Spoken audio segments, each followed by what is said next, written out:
कक्षा 12 के सभी छात्र इस चैनल को तुरंत सब्सक्राइब कर लें और अपने साथियों के साथ शेयर भी कर दें ताकि उनको हर एक वीडियो की नोटिफिकेशन मिल सके। तो डिस्कस करते हैं समाजशास्त्र कक्षा 12 का जो बहुविकल्पीय प्रश्न है उसके बारे में। पहला प्रश्न है, भारतीय संस्कृति के प्रमुख लक्षण निम्न में से कौन है? पहला प्राचीनता, दूसरा दीर्घजीविता, तीसरा सहिष्णुता, चौथा उक्त सभी। तो ये चारों भारतीय संस्कृति के प्रमुख लक्षण हैं। अब इनके बारे में थोड़ा थोड़ा डिस्कशन कर लेते हैं। भारतीय संस्कृति के प्रमुख लक्षण में पहली लक्षण है प्राचीनता। प्राचीनता की बात करें तो भारतीय संस्कृति जो है वो हजारों साल पुरानी है। जैसे कि सिंधु घाटी सभ्यता में अगर देखें तो उस समय जो हमारी संस्कृति थी वो अभी तक लगभग लगभग चली आ रही है। जैसे कि सिंधु घाटी सभ्यता में एक स्वास्तिक जो चिन्ह होता है, स्वास्तिक चिन्ह के बारे में आप जानते होंगे। जो इस प्रकार का चिन्ह बनता है, इस प्रकार का जो ऐसे चिन्ह बनता है स्वास्तिक वाला, उसके बारे में आपको पता होगा। ऐसे करके जो चिन्ह बनता है, तो ये स्वास्तिक चिन्ह है, इस चिन्ह को सिंधु घाटी सभ्यता में पहली बार देखा गया था। तो ये अभी तक चलता आ रहा है।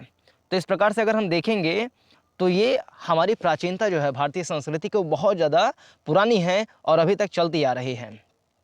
जैसे कि सिंधु घाटी सभ्यता में अगर हम देखेंगे तो जो नगरीय नियोजन है, नगर नियोजन की अगर हम बात करेंगे तो जो शहर हुआ करते थे वो ग्रिड पद्धति में बनाए जाते थे।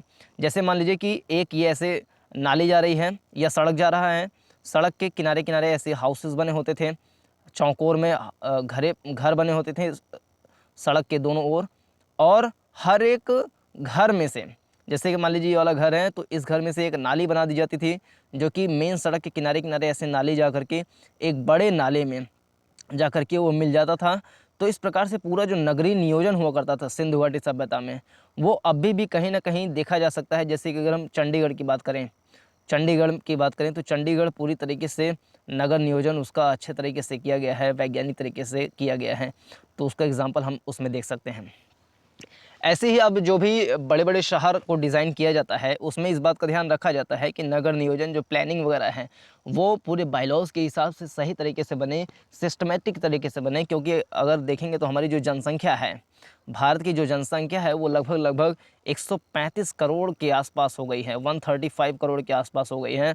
और इतनी बड़ी जनसंख्या में अगर नगर नियोजन ठीक प्रकार से नहीं होगा तो वो कहीं ना कहीं हमारे जो संसाधन है उस पर दबाव डालने का काम करेंगे। ठीक से नगरीय नियोजन नहीं रहेगा तो जो भीड़ भाड़ वाली चीज़ें हैं वो भी बढ़ेंगी, तो कहीं ना कहीं लोगों को उससे परेशानी होगी। तो सिंधु घाटी सभ्यता में नगर नियोजन हो गया, लोग कैसे घर बनाते थे, कैसे अंदर बाथरूम उनका रहता था। जैसे शौचालय की अगर बात करें तो सिंधु घाटी सभ्यता में बाकायदे बाथरूम रहा करता था, वॉशरूम रहता था जिसके अंदर में वो अपना शौच क्रिया करते थे। यानी कि वो खुले में जाकर के शौच नहीं करते थे सिंधु घाटी सभ्यता में, उनके घर के अंदर में शौचालय बना हुआ रहता था। ऐसे ही भारत में प्रधानमंत्री नरेंद्र मोदी जी 2 अक्टूबर सन 2014 को उन्होंने एक बहुत बड़ा योजना लॉन्च किया जिसको आप लोगों को पता होगा, जिसको कहते हैं स्वच्छ भारत मिशन।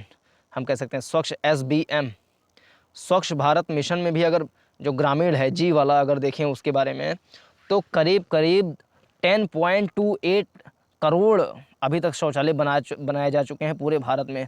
10.28 करोड़ शौचालय बनाए जा चुके हैं, यानी कि 10 करोड़ 28 लाख शौचालय बनाए जा चुके हैं। अगर हम 2 अक्टूबर 2019 यानी कि गांधी जी की 150वीं जयंती पर अगर बात करें तो इतने शौचालय बनाए जा चुके थे।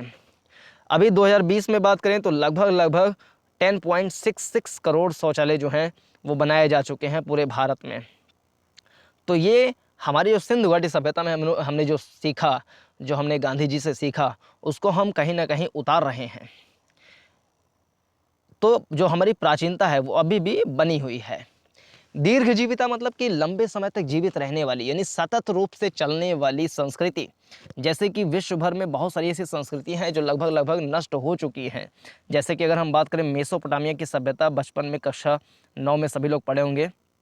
मेसोपोटामिया की सभ्यता,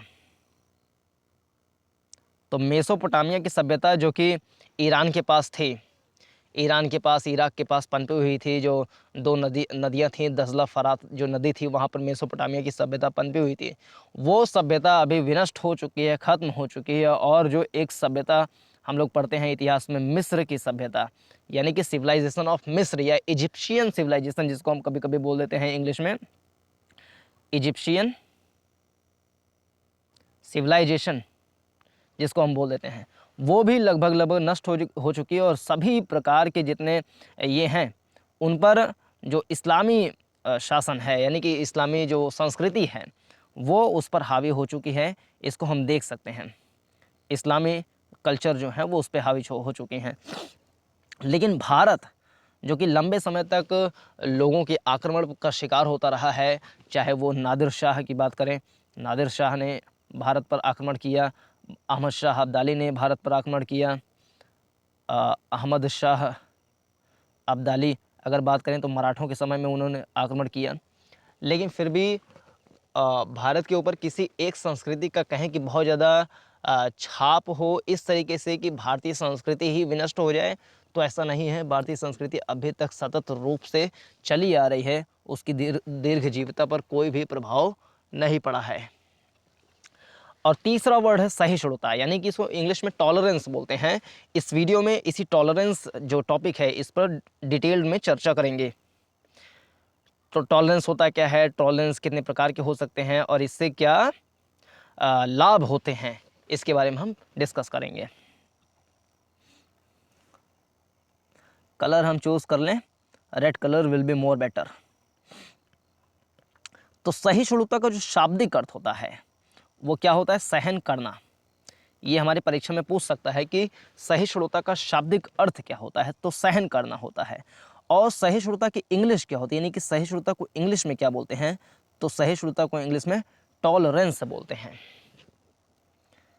अब इस दृष्टि से सहिष्णुता का अर्थ है जिन व्यक्तियों की आदतों, विचारों, धर्म, राष्ट्रीयता आदि से व्यक्ति भिन्नता रखता है या विरोध रखता है, उनके प्रति भी एक वस्तुनिष्ठ, न्यायोचित तथा सम्मानपूर्ण अभिव्यक्ति बनाए रखना। सहिष्णुता के दो अर्थ होते हैं। एक तो सहिष्णुता के सहिष्णुता का सार्थक अर्थ हम देख सकते हैं, सहिष्णुता का सकारात्मक अर्थ देख सकते हैं। जैसे अगर हम सहिष्णुता के अर्थ की बात करें, अगर हम बीच में लिख दें टी यानी कि टॉलरेंस, तो टॉलरेंस के दो अर्थ हो सकते हैं। एक तो अर्थ हो सकता है उसका पॉजिटिव मीनिंग, यानी कि पॉजिटिव मीनिंग ऑफ टॉलरेंस। एक हो सकता है उसका नेगेटिव मीनिंग, यानी कि नेगेटिव मीनिंग ऑफ टॉलरेंस। तो सबसे पहले हम समझेंगे पॉजिटिव सेंस ऑफ टॉलरेंस क्या होता है और फिर समझेंगे नेगेटिव सेंस ऑफ टॉलरेंस क्या होता है। फिर उसके बाद देखेंगे टॉलरेंस से हमें क्या क्या लाभ हो सकते हैं। तो जहाँ पे दिखाया गया सहिष्णुता का मतलब होता है व्यक्तियों की आदतों, ये जो है ये पॉजिटिव सेंस है। यानी सहिष्णुता का सकारात्मक अर्थ क्या होता है, तो सहिष्णुता का सकारात्मक अर्थ होता है कि व्यक्तियों की आदतों, ये की वर्ड्स हैं, व्यक्तियों की आदतों, विचारों, धर्म, राष्ट्रीयता आदि व्यक्ति भिन्नता रखता है यह विरोध रखता है, उनके प्रति भी एक वस्तुनिष्ठ, न्यायोचित तथा सम्मानपूर्ण अभिव्यक्ति बनाए रखना। कुल मिला के इसका मतलब ये है कि अगर किसी देश में किसी की राष्ट्रीयता, यानी कोई व्यक्ति है, मान लीजिए हम भारतीय हैं, तो अगर कोई व्यक्ति पाकिस्तानी है तो क्या हम उसके प्रति सहिष्णु हैं, यानी कि हम क्या उसको सहन कर पा रहे हैं। तो एक राष्ट्रीयता के स्तर पर सहिष्णुता हो सकती है, एक राष्ट्रीयता के स्तर पर सहिष्णुता हो सकती है कि किसी एक देश का नागरिक जो है या किसी एक देश का व्यक्ति जो है, क्या वो किसी दूसरे देश के व्यक्ति को सह सकता है, उसको टॉलरेट कर सकता है। और धर्म, यानी मान लीजिए कि मैं हिंदू हूँ, तो क्या मैं मुस्लिम धर्म के किसी व्यक्ति के विचारों को स्वीकार कर पा रहा हूँ, क्या मैं मुस्लिम को देख करके जल भुन तो नहीं जा रहा हूँ, क्या कोई मुसलमान है तो क्या वो किसी हिंदू को देख करके तो जल भुन नहीं जा रहा है, उसकी आत्मा खौल तो नहीं जा रही है। तो ये धर्म के हिसाब से हो गया। अगर कोई व्यक्ति का विचार कुछ एक है, यानी कि मान लीजिए कोई उदारवादी है, यानी कि अगर कह लें कि कोई अगर मान लीजिए आदर्शवादी है या कोई नक्सलवादी है, या मतलब जो एक आदर्शवाद वाले जो चीज़ें होती हैं, जैसे कि एक कोई आदर्शवादी है या कोई मान लीजिए कि उदारवादी है, कोई समाजवादी है, कोई कह लें कि लोकतंत्रवादी है, कोई संविधानवादी है। इस तरीके से जो आदर्श श्रेणी में जो चीज़ें हैं, अगर कोई उस प्रकार का व्यक्ति है तो क्या हम उसको टॉलरेट कर पा रहे हैं, यानी कि विचारों के स्तर पे। मान लीजिए कोई व्यक्ति बीजेपी से है, तो क्या वो बीजेपी में है तो क्या वो कांग्रेस के किसी व्यक्ति को टॉलरेंट कर पा रहा है? इसका उल्टा भी हो सकता है कि अगर कोई कांग्रेस का व्यक्ति है, क्या वो बीजेपी के व्यक्ति को टॉलरेंट कर पा रहा है, उसको सह पा रहा है कि नहीं सह पा रहा है? इसी प्रकार से आदतें हो सकती हैं कि हर एक व्यक्ति की आदतें जो होती हैं अलग अलग होती हैं। जैसे कोई व्यक्ति को सुबह उठने में मज़ा आता है, किसी व्यक्ति को सुबह 8-9 बजे तक सोने में मज़ा आता है। तो क्या वो दोनों व्यक्ति एक साथ रह पा रहे हैं? क्या एक दूसरे की आदतों को स्वीकार कर पा रहे हैं? एक दूसरे की आदतों को स्वीकार करते हुए सह अस्तित्व की भावना का विकास कर पा रहे हैं? तो ये चीज़ होता है कि जब कोई एक व्यक्ति की आदत, विचार, धर्म, राष्ट्रीयता किसी दूसरे व्यक्ति के ऊपर हावी ना हो, यानी कि आदत, विचार, धर्म और राष्ट्रीयता में भिन्नता रखते हुए भी या विरोध रखते हुए भी उनके प्रति एक वस्तुनिष्ठ, ये भी बहुत अच्छे कीवर्ड्स हैं, ये सब अगर विरोधाभास हैं किसी एक व्यक्ति का दूसरे व्यक्ति के प्रति, उसके विचार, धर्म, राष्ट्रीयता, इन सब आधार पर यदि विरोधाभास हैं, उसके बावजूद भी यदि कोई व्यक्ति वस्तुनिष्ठ, यानी कि हम कह लें इसको इंग्लिश में ऑब्जेक्टिव रह पा रहा है कि नहीं रह पा रहा है, ये चीज़ देखना ज़रूरी है। वो न्यायोचित हो पा रहा है कि नहीं हो पा रहा है। जैसे कि मान लीजिए कोई हिंदू है या कोई मुसलमान है, वो किसी दूसरे धर्म के व्यक्ति को देख करके क्या उसके मन में उसको उसकी हिंसा करने की बात आती है, उसके साथ टॉलरेंट रह करके ना रहने की बात आती है, या उसको एक सिरे से खारिज कर देने वाली बात आती है, तो क्या वो जस्टफुल हो पा रहा है, यानी कि जस्टिस कर पा रहा है कि नहीं कर पा रहा है? तो ये चीज़ देखा जाता है। और एक सम्मानपूर्ण अभिव्यक्ति उसको प्रोवाइड कर पा रहा है कि नहीं कर पा रहा है। इसका मोटा मतलब ये हुआ कि किसी एक धर्म या राष्ट्रीयता या विचार या किसी अन्य चीज़ को मानने वाला व्यक्ति यदि किसी दूसरे व्यक्ति को उसकी वस्तुनिष्ठता और उसको न्यायोचित और सम्मानपूर्ण अभिव्यक्ति उसको प्रदान करता है, तो हम कह सकते हैं कि वो व्यक्ति सहिष्णु है, वो व्यक्ति टॉलरेंट है। इसको हम कहते हैं सहिष्णु का सकारात्मक अर्थ, यानी कि पॉजिटिव सेंस ऑफ टॉलरेंस। एक होता है नेगेटिव सेंस ऑफ टॉलरेंस। इसकी डेफिनेशन यहाँ पर दी गई है कि नकारात्मक अर्थ में सहिष्णुता का अर्थ विरोधियों को सहन करने की क्षमता से है, यानी कि यहाँ पर भी सहन किया जा रहा है, लेकिन विरोधियों को सहन करने की क्षमता ये जब विकसित होती है कहीं पर, इस तरीके से एग्जाम्पल समझें कि मैं तो उसको पसंद नहीं करता हूँ, अगर मेरा बस चले तो मैं उसको खारिज कर दूंगा, मैं उसको उसकी मृत्यु भी कर दूंगा, उसकी हत्या भी कर दूंगा, लेकिन मुझे मौका नहीं मिल पा रहा है, मैं किसी कारण से मेरा हाथ जो है वो बंधा हुआ है। तो ये हम कह सकते हैं कि विरोधियों को सहन करने की क्षमता वो अपने अंदर विकसित कर लिया है। ये नेगेटिव सेंस ऑफ टॉलरेंस है। पॉजिटिव सेंस ऑफ टॉलरेंस का मतलब ये होता है कि कोई व्यक्ति विभिन्न प्रकार के धर्म, राष्ट्रीयता, विचार वाले व्यक्तियों को उनकी अभिव्यक्ति, उनको न्यायोचित तरीके से देखने की और एक तरीके से कहें कि उनको अपनी बातें कहने की एक आज़ादी प्रोवाइड करता है, तो that is called positive sense of tolerance. लेकिन अगर हमारे मन में ये है, ये एक नैतिक पक्ष वाली बातें हैं कि हमारे मन में तो है कि हम उसका विरोध करेंगे, लेकिन किसी कारणवश हम उसका विरोध नहीं कर पा रहे हैं और हम सहन करते चले जा रहे हैं, तो ये जो क्षमता हम विकसित कर रहे हैं इसको भी हम टॉलरेंस कह सकते हैं, लेकिन ये नेगेटिव सेंस ऑफ टॉलरेंस है। अब चाहे नेगेटिव सेंस ऑफ टॉलरेंस हो या फिर पॉजिटिव सेंस ऑफ टॉलरेंस हो, इसके लाभ तो होते ही हैं, तो उन लाभों के बारे में भी आगे अभी डिस्कस करेंगे। वर्तमान में इसका सकारात्मक अर्थ प्रयोग में आता है, जिसका आशय है अपने विरोधियों के विचारों का सम्मान करना, उन्हें सुनने समझने की ताकत रखना और यदि उनका पक्ष तार्किक या सही है तो उसे स्वीकार करना।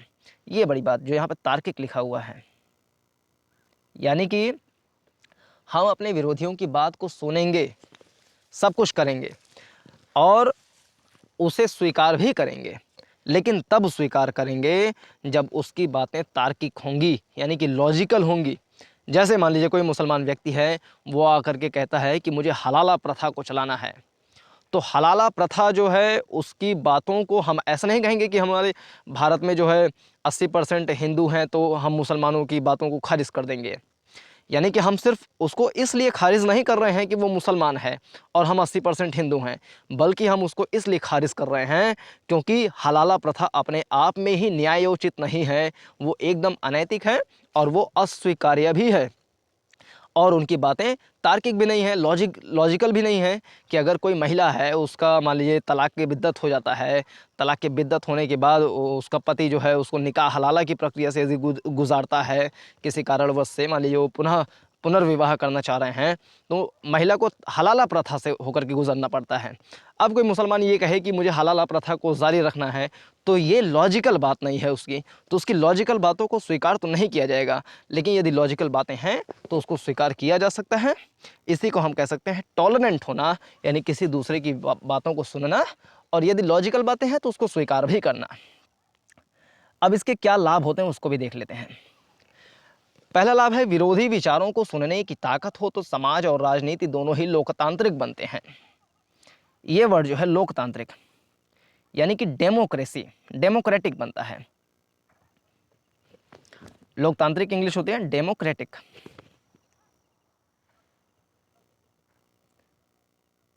DEMOCRATIC।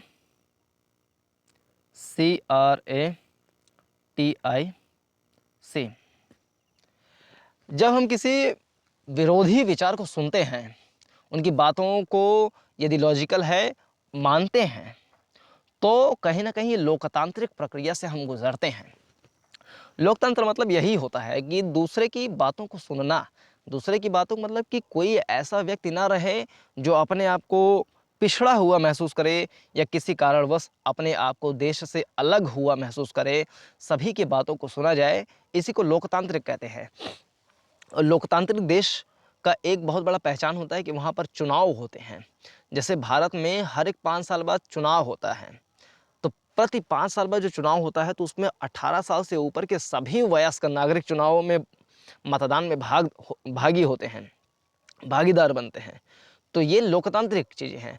अभी सरकार ये कह दे कि 18 साल से ऊपर होने वाले जितनी भी महिलाएं हैं वो वोट नहीं दे सकती हैं, सारे पुरुष वोट दे सकते हैं, तो ये लोकतंत्र की जो अपनी भावना है उसका विरोध करता है, उसका गलत बातें हो जाती हैं कि ये लोकतंत्र देश ऐसा नहीं करता है कि किसी दूसरे की जो अधिकार हैं उसको वो खारिज कर दें।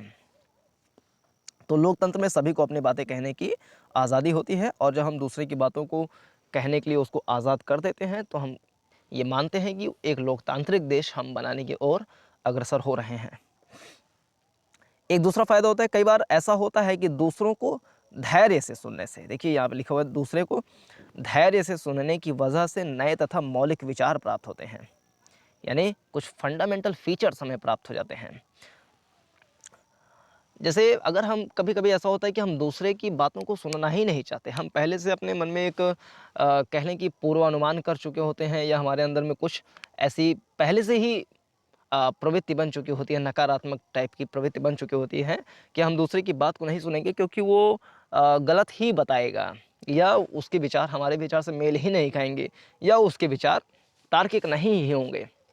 जब हम ऐसा एक कह लें कि पूर्वाग्रह अपने मन में बसा लेते हैं तो दूसरे की बातों को हम धैर्य से नहीं सुन पाते हैं, और जब जब तक हम दूसरे की बातों को धैर्य से नहीं सुनेंगे तब तक कोई नए मौलिक विचार हमारे पास नहीं आ पाएंगे। तो कई बार ऐसा होता है कि जो दूसरे के बातें हैं उनको अगर हम ध्यान से सुनते हैं, धैर्य के साथ सुनते हैं, तो हमें कुछ नए नए फीचर्स, कुछ फंडामेंटल फीचर्स भी प्राप्त हो जाते हैं, जिससे हम देश की विकास के लिए उन विचारों का प्रयोग भी कर सकते हैं। अगला फ़ायदा क्या हो सकता है? कुल मिलाकर नैतिक प्रगति होती है, कुल मिलाकर के नैतिक प्रगति हो जाती है। यानी कि हम जब दूसरे को अभिव्यक्ति की स्वतंत्रता देते हैं, उसको कहने के लिए छूट देते हैं, तो हमारा नैतिक प्रगति होता है। यानी कि हम किसी दूसरे को दबा नहीं रहे हैं, हम सभी को अपनी बातों को कहने के लिए उसको आज़ादी दे रहे हैं। अगर व्यक्ति दूसरों के प्रति सहिष्णु व्यवहार करता है तो धीरे धीरे दूसरों को भी इससे प्रेरणा मिलती है कि वो भी अन्य लोगों के प्रति सहिष्णु व्यवहार करें। इससे चिंतन व अभिव्यक्ति की स्वतंत्रता विकसित होती है। इससे चिंतन तो विकसित होता है, साथ साथ में अभिव्यक्ति की स्वतंत्रता भी को बढ़ावा मिलता है, यानी कि फ्रीडम ऑफ एक्सप्रेशन को बढ़ावा मिलता है। जैसा आप लोग जानते होंगे कि फ्रांस में एक घटना घटित हुई थी, जहाँ पर एक टीचर जो है वो विद्यालय में पढ़ा रहा था, फ्रीडम ऑफ एक्सप्रेशन के बारे में ही पढ़ा रहा था, जिसमें एक जो इस्लाम धर्म के जो पैगंबर हैं उनकी तस्वीर लेकर के उनके बारे में कुछ पढ़ा रहे थे। तो एक व्यक्ति था जिसको वो बातें अच्छी नहीं लगी और उस गला रेत करके उस टीचर की हत्या कर दिया। तो ये कहीं न कहीं दर्शाता है कि उसके अभिव्यक्ति की स्वतंत्रता जो थी, उसका हनन किया गया है, क्योंकि वो अपनी बातें समझा रहा है, बच्चों को पढ़ा रहा है, और कोई व्यक्ति को अगर उसके विचार पसंद नहीं आ रहे हैं, तो क्या गला रेत करके उसकी हत्या कर देगा? तो ये गलत बात होती है। और जब हम एक दूसरे के प्रति सहिष्णु होते हैं, तो लोग धीरे धीरे सहिष्णु की ओर बढ़ते चले जाते हैं, सहिष्णुता की नीति का पालन करते हैं, और इससे हमारा जो नैतिक विकास है वो होता है। और 20वीं सदी में आतंकवाद व जेनोसाइड की जितनी घटनाएं घटी हैं उतने पहले कभी नहीं घटी। ऐसे में सहिष्णुता के अलावा कोई विकल्प नहीं है। आतंकवाद जैसे जानते होंगे कि भारत जो है आतंकवाद से बहुत ज़्यादा परेशान है।